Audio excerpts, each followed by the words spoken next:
لوگوں کو لالچ کے ذریعے اور خوف کے ذریعے غلام بنا دیا گیا. پہل شروع ہو گئی تھی. نمونہ اس کا یزید کے دور میں بھی پھر سامنے آ گیا کہ تابعین منافق ہو گئے. یعنی طمع اور خوف نے امت کو اس راستے سے ہٹا دیا جو اللہ کے رسول علیہ السلام نے اور خلفائے راشدین نے دیا کہ ایک معمولی عورت اٹھ کر مدینے میں کہہ دیتی تھی عمر تم غلط کہہ رہے ہو, اور عمر کی مجال نہیں تھی کہ اس کو بیٹھ جا, مطمئن کرنا پڑتا اور کئی مرتبہ ماننا پڑتا تھا کہ عورت نے ٹھیک کہا مرد غلطی کھا گیا. یہ حریت تھی, آزادی تھی. معمولی آدمی کہہ دیتا تھا مدینے میں کہ لا نسمع ولا نطیع. امیر المومنین کہتے ہیں لوگوں میری بات سنو مانو. آدمی کھڑا ہو گیا, نہ سنیں گے نہ مانیں گے. کیوں؟ جو چادریں مال غنیمت میں آئی ہیں وہ اتنی چھوٹی ہیں کہ میرے جیسے آدمی کی قمیص نہیں بنتی. آپ اتنے لمبے ترنگے ہیں, آپ نے قمیص پہن رکھی, اگر دو لی ہیں آپ خائن اور بددیانت خلیفہ نہیں بن سکتے. تو امیر المومنین بیٹے کو اشارہ کرتے ہیں, عبداللہ کھڑے ہوتے ہیں, کہتے چچا جی آپ نے ٹھیک کہا, میرے حصہ میں جو چادر تھی وہ میں نے اپنا بادی کو دے. اس نے کہا بات کرو سنیں گے مانیں. یہ حریت تھی, آزادی. وہ آزادی جو اللہ کے رسول نے دی تھی, اور اس سے بڑا تحفہ کوئی نہیں تھا کہ انسان آزاد ہو گئے تھے. بڑے کو بڑے آدمی کو کہتے تھے کہ اس بات پر ہمیں مطمئن کرو, مطمئن کرنا پڑ رہا تھا. مگر یہ بات کیا ہوئی؟ علامہ اقبال کی زبان میں سنا, یہ انحراف, یہ موڑ خدا کے لیے سمجھو اور دوبارہ لوٹو اس خلافت کی طرف, ورنہ تمہاری بگڑی نہیں ساری. جب تک یہ ملوکیت رہ گئی, 1400 سال آ رہی ہے مسلمان ملکوں میں, ان کے ہوتے ہوئے دین نہیں آئے گا, مذہب چلتا رہے گا.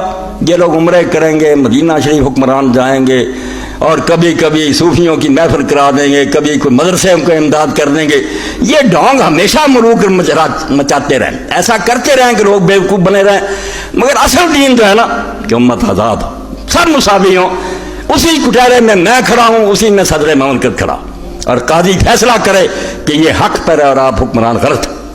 یہ آزادی تھی جو اللہ کے رسول نے دی, مگر یہ چھین لی نا.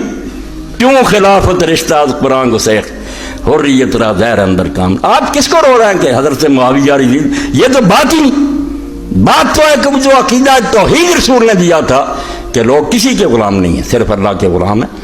جو حکمران ہے وہ ان سے بڑھ کر اللہ کا غلام ہے. یہ اگر حکم کی نافرمانی بھی کریں یا دین کی اطاعت میں کوتاہی کریں کوئی بات نہیں, حکمران کو ان سے بڑھ کر خدا کا غلام ہونا چاہیے. مگر ہوا یہ, کیوں خلافت رشتہ از قرآن کو سیخ.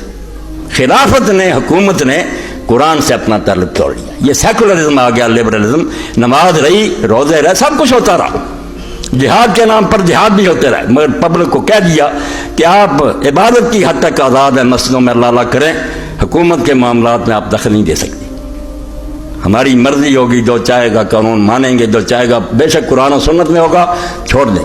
میرے پچھلے خطبات آپ لوگوں کے سامنے ہونے چاہیے جن میں بالکل صحیح حدیث گورنروں نے حضرت معاویہ کے سامنے پیش کی کہ آپ کیا حکم دے رہے ہیں. قرآن میں تو انہوں نے کہا حاکم میں ہوں, یا آپ نہیں مانا قرآن و سنت کو.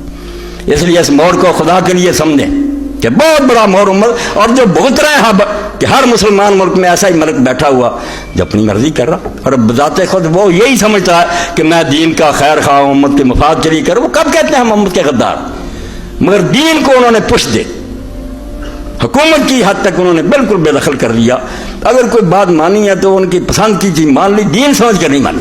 کیوں خلافت رشتہ از قرآن سے حریت را زہر اندر کام رہے. آزادی کے گلے میں زہر کے قطرے ٹپکا دیے کہ بولنے نہیں دیا جائے. اور وقت آ گیا, تھوڑے سال بعد لوگوں کو نظر نہیں آتا تھا, حسین کو تو نظر آتا تھا, ان کو اللہ نے بصیرت دی تھی.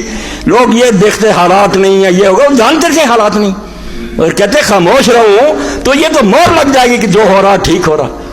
یہ بتانا تو چاہیے کہ یہ اللہ کے رسول کے طریقے سے ہٹ کر قیامت کے مسلمانوں کے سینوں میں یہ بات کی تو رہے تصور اور یہ خیال کہ یہ خلافت نہیں ہے, اسلامی حکومت نہیں ہے.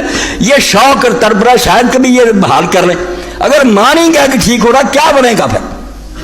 پرواہ نہیں, سب کچھ آزادی کا گلا